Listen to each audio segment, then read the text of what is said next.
नमस्कार दोस्तों, क्या आपके भी हथेली में समांतर रेखाएं मौजूद हैं? मतलब कि समांतर रेखाएं आपकी सूर्य पर्वत पर भी हैं या विवाह रेखा पर भी है। हथेली पर अलग अलग पर्वतों पर अलग अलग रेखाएं मौजूद होती हैं, जिसको समांतर रेखाएं भी कहते हैं। यह समांतर रेखाएं चाहे बुध पर्वत पर हो या शनि पर्वत पर हो या गुरु पर्वत पर हो, सामुद्रिक शास्त्र के अनुसार इसके अलग अलग लक्षण पाए जाते हैं। इसका महत्व पाया जाता है। जातक की हथेली में अलग अलग स्थान पर अलग अलग गुण और दोष पाए जाते हैं। तो आइए जानते हैं दोस्तों इनके बारे में। जिनकी हथेली पर गुरु पर्वत पर पैरेलल रेखाएं मौजूद होती हैं, ऐसे व्यक्ति बहुत ही महत्वाकांक्षी माने जाते हैं। ऐसे व्यक्ति की उच्च महत्वाकांक्षी होती है और इनकी अभिलाषाएं बड़ी बड़ी होती हैं। यह अपने जीवन में सब कुछ प्राप्त कर लेते हैं। अगर स्थितियां अच्छी हों और रेखाएं स्पष्ट हों तो ऐसे व्यक्ति अपनी इच्छाएं पूर्ण कर लेते हैं और ऐसे व्यक्ति जो भी चाहते हैं वे अवश्य प्राप्त कर लेते हैं। अगर रेखाएं अच्छे स्थान पर न हो तो व्यक्ति की इच्छाएं पूर्ण नहीं हो पाती है। मतलब कि ऐसे जातक को बहुत ही मशक्कत करनी पड़ती है अपने जीवन में। क्या आपकी भी हथेली में ऐसी रेखाएं मौजूद हैं? अक्सर आपने लोगों के हाथों में देखा होगा बुध पर्वत पर दो पैरेलल रेखाएं मौजूद होती हैं। तो क्या ऐसे में जातक का दो विवाह होगा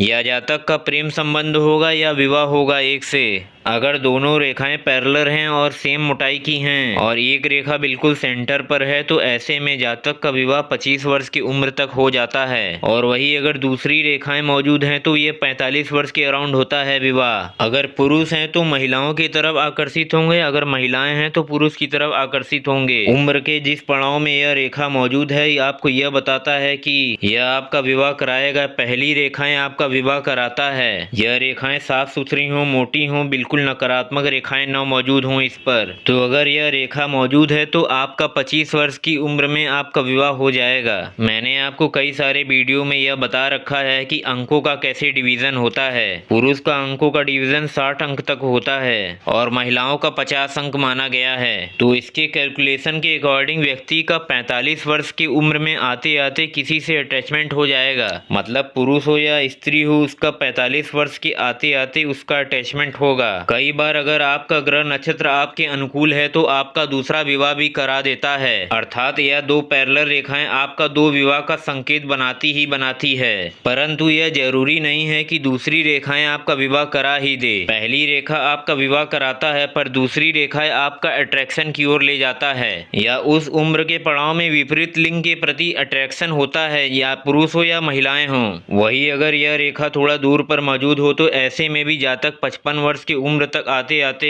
ये किसी न किसी व्यक्ति से अटैच रहेंगे। वही अगर बुध पर्वत पर ऐसी पैरेलल रेखाएं मौजूद हैं तो जातक को मैनेजमेंट के कार्यों में बहुत अच्छा बनाता है। ये बहुत शुभ माना जाता है। ऐसे व्यक्ति के अंदर व्यवसायिक गतिविधि अच्छी मानी जाती है। ऐसे व्यक्ति की वाणी बहुत प्रभावशाली होती है और यह व्यक्ति से काम निकलवाने वाले होते हैं। ऐसे लोग अपने अधीनस्थ से बहुत अच्छे से कार्य ले सकते हैं। ऐसे व्यक्ति मैनेजमेंट और अकाउंट में बहुत अच्छे माने जाते हैं और अगर इनके नीचे कोई भी स्टाफ काम करता है तो उसको मैनेज करके चलते हैं। ऐसे व्यक्ति मल्टीटास्किंग माने जाते हैं। मतलब कि हर कार्य क्षेत्र में अपना पैर जमा लेते हैं और ये किसी भी काम से घबराते नहीं और हर कार्य में अपने पारंगत होते हैं। ऐसे व्यक्ति बहुत बड़ा कंपनी या व्यवसाय खोलते हैं तो इनके नीचे 40-50 वर्कर रहते हैं और ऐसे व्यक्ति मालिक बनकर रहते हैं जहां पर भी रहते हैं। परंतु यह कंडीशन तभी फुलफिल होती है आपकी भाग्य रेखा और सूर्य रेखा और बुध रेखा आपके अनुकूल हो तो।